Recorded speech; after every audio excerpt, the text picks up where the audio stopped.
provisions are in place for that. I was speaking to Matt Alt, who gave an extraordinary description of his situation as he witnessed this earthquake. He's married to a Japanese lady who was able to take him through it. He was very unnerved by it because she has grown up there. She knew exactly what to do.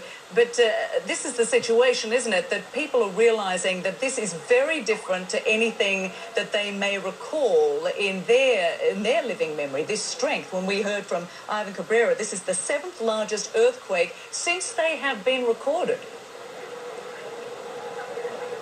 Certainly, but even if you didn't live at the time that there was a huge earthquake, the Great Hanshin earthquake, you grow up learning that a giant earthquake could possibly happen. So let's talk about the person you spoke with, Matt, the American.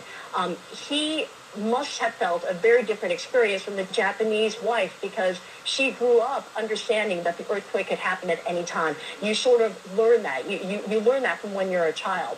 If I could get back to the tsunami as well, along the coastlines, if you've been anywhere along a Japanese coastline, it really is quite different than other coastlines around the world.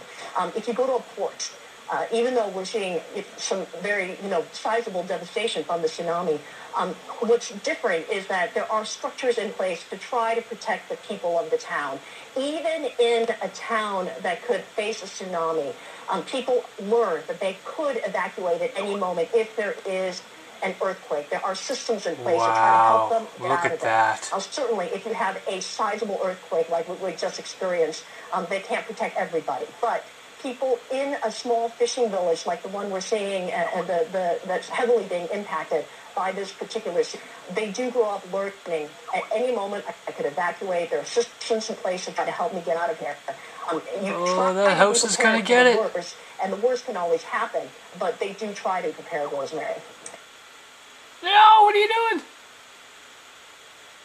Indeed. I'm not sure. I just want to double check with the control room. There's a number of people we're trying to get hold of. If we've got any movement there, and we've got some of them coming on, just let me know. But in the meantime, we'll continue. And of course, as we're looking at these pictures, we're seeing that person again, Kamala, that person waving the white flag, clearly in need of some assistance, in need of some help, wanting to be evacuated from that top room in the house that they're in.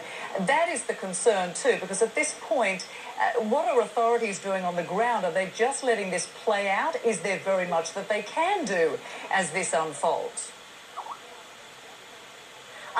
We have to look at it as, I believe this is in another section of Japan, and the area that I'm in Tokyo, is impacted in a completely different way. Tokyo as a city is right now going through the aftershocks of the quake and trying to contain its population and try to move its population in an orderly manner.